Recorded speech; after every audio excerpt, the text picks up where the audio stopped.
Salut, c'est Nicolo et bienvenue dans ce 5e épisode de Sapristi. Il y a une spectatrice qui, dans les commentaires de ma dernière vidéo, m'a accusé de faire preuve de mauvais goût parce que je tutoyais toute l'audience face à la caméra.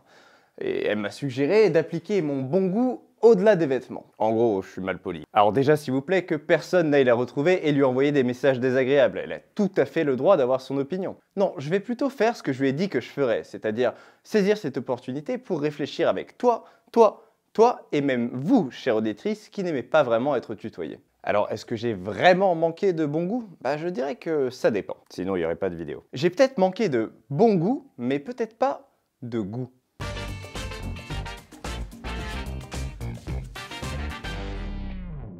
Le bon goût, un concept un peu confus. C'est quoi ce putain de bon goût dont tu entends parler depuis toujours sans que personne soit exactement capable de te l'expliquer correctement? L'origine du concept daterait en Europe du milieu du XVIIe siècle. J'ai trouvé à ce sujet une revue belge de philologie et d'histoire datant de 1975 qui décortique à partir de textes d'époque le sens premier que pouvait réellement avoir cette expression. Et en la parcourant, j'ai trouvé la phrase qui résume un peu le paradoxe de ce concept. Le bon goût relève de deux domaines apparemment contradictoires. D'un côté, il traduit une expérience spontanée et quasiment irréfléchie, et de l'autre, en tant que jugement critique, il s'intègre dans un discours formalisé. Donc pour te la faire en beaucoup plus simple, le bon goût ce serait à la fois un truc inné, qui vient de nulle part, qui s'explique pas comme ça, et à la fois un respect des règles bien strictes, bien carrées, arbitrairement créées par la société, comme ça. Alors qu'on se le dise, ça sonne complètement bidon, tant c'est contradictoire, et d'ailleurs la revue passe son temps à souligner cette contradiction. C'est ce double sens qui permet d'ailleurs au bon goût de garder cette espèce de mystère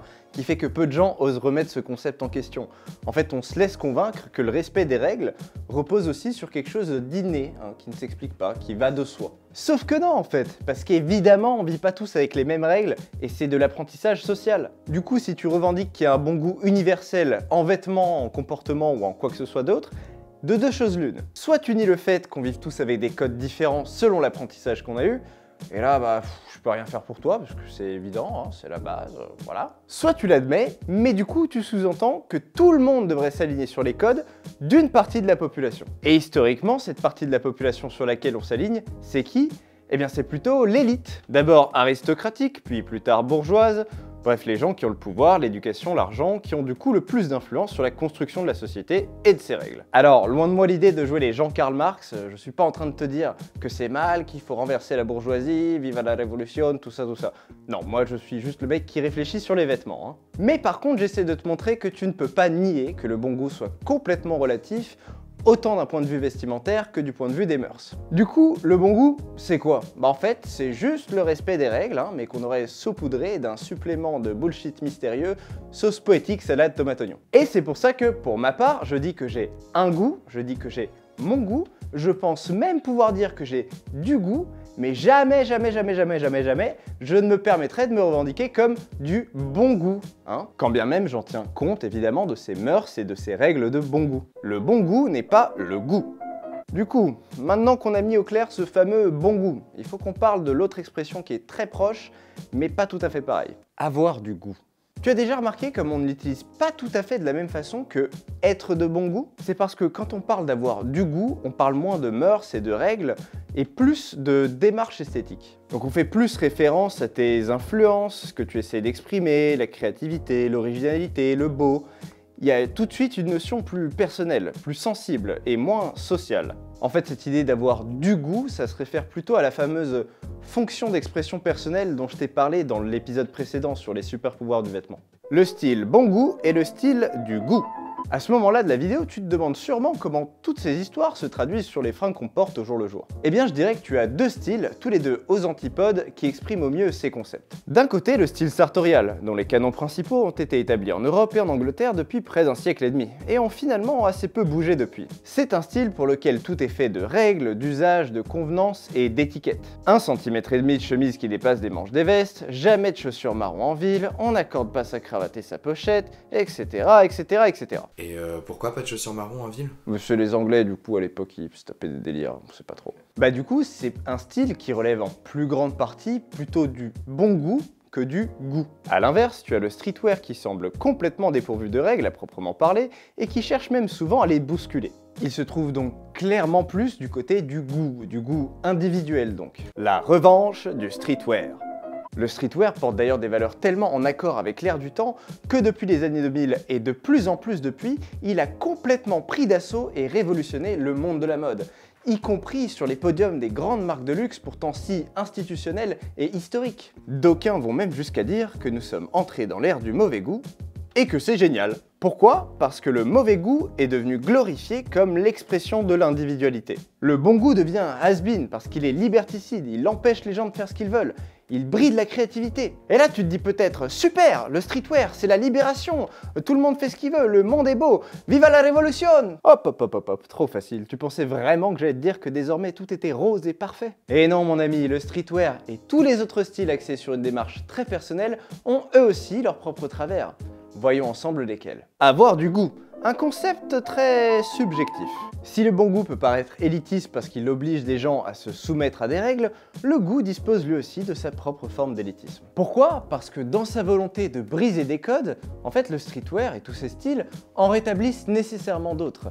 En tant qu'humain, on ne peut pas s'empêcher de créer des hiérarchies. On ne peut pas s'empêcher de déterminer que certaines choses sont bonnes, belles, réussies, légitimes, approuvées, et que d'autres sont mauvaises, moches, ratées, à jeter. Or, dans un monde où les règles sont chacun fait ce qu'il veut et il n'y a pas de règles, comment on fait pour juger de ce qui est stylé et de ce qui ne l'est pas? C'est pas élitiste parce qu'il n'y a pas de règles et que les vêtements ne sont plus assignés à une classe sociale, mais c'est élitiste d'une autre façon, car en se reposant entièrement sur une sensibilité non rationalisable ou sur des références culturelles très individuelles, la transmission et l'apprentissage par le plus grand nombre deviennent impossibles. En fait, il n'existe plus de marche à suivre logique pour être stylé, tout est une question de feeling. Voilà, démerde-toi avec ça. Quel moyen reste-t-il alors d'être reconnu et accepté pour son style? Faut-il s'inspirer du feeling de ceux qui savent? Eh bien, c'est une option, mais du coup, on en vient à un paradigme très important dans le monde du streetwear et même de la street culture en général. Il y a le real et il y a le fake. Le real et le fake pour trier le bon grain de l'ivraie. Penchons-nous sur ce concept. On le retrouvait déjà depuis longtemps dans les clashs de hip-hop old school. Combien de rappeurs ont affirmé être le realist, le plus vrai des vrais, tandis qu'ils traitaient leurs adversaires de faux gangsters, faux rappeurs, imitateurs, poltrons? Bah d'accord, moi je veux bien, mais alors dans ce cas, comment est-ce qu'on distingue le real du fake?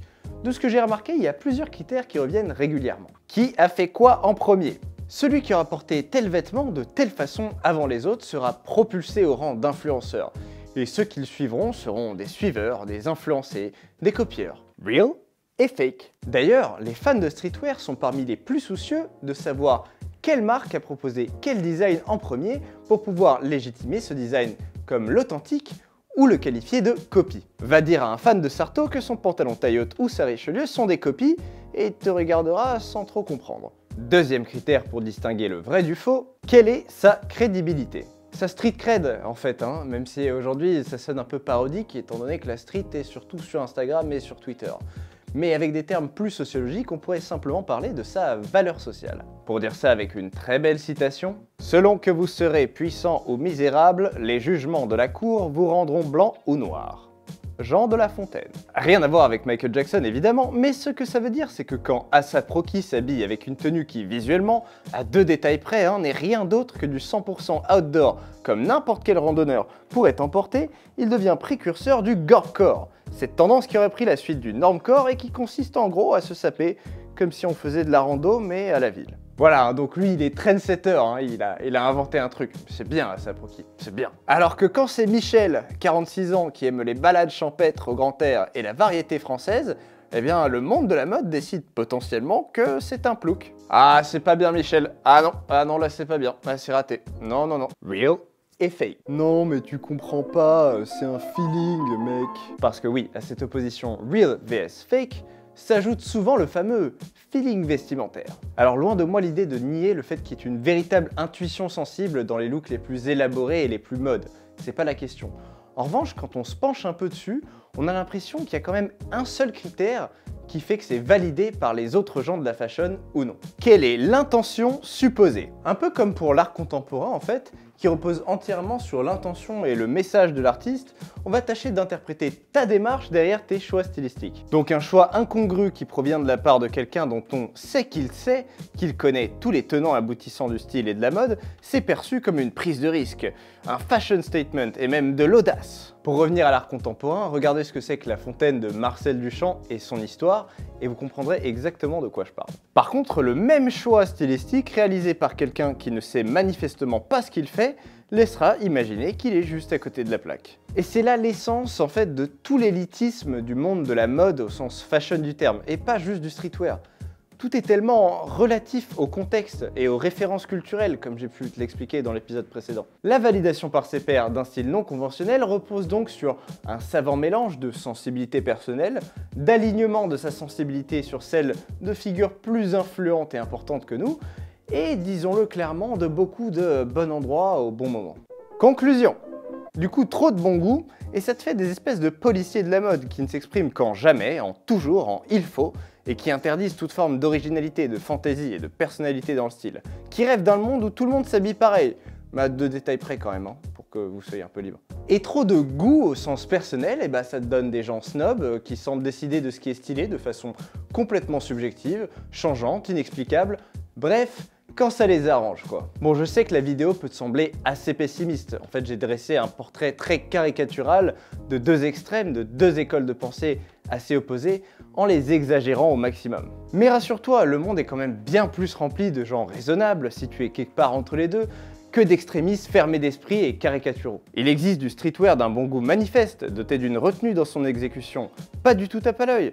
Tout comme il existe du sartorial osé qui n'a pas peur de dire merde aux conventions et de s'exprimer librement. Et heureusement. Et moi, quel camp est-ce que j'ai rejoint? Ben, je dirais en fait que je suis quelque part entre les deux, comme tout le monde quoi. Mais là-dessus, chacun voit midi à sa porte. Et voilà, cet épisode est maintenant terminé. Avec ça, j'espère que tu garderas la tête froide face à toutes ces histoires de goût et de bon goût. Et puis dis-moi en commentaire ce qui est le plus important pour toi. Est-ce que c'est plutôt le goût ou le bon goût? Lâche un pouce bleu si la vidéo t'a plu, n'hésite pas à t'abonner et je te dis à la prochaine. Et si tu veux continuer à y voir plus clair sur la mode et toutes ces idées reçues, clique sur la petite cloche pour ne rater aucun sapristi.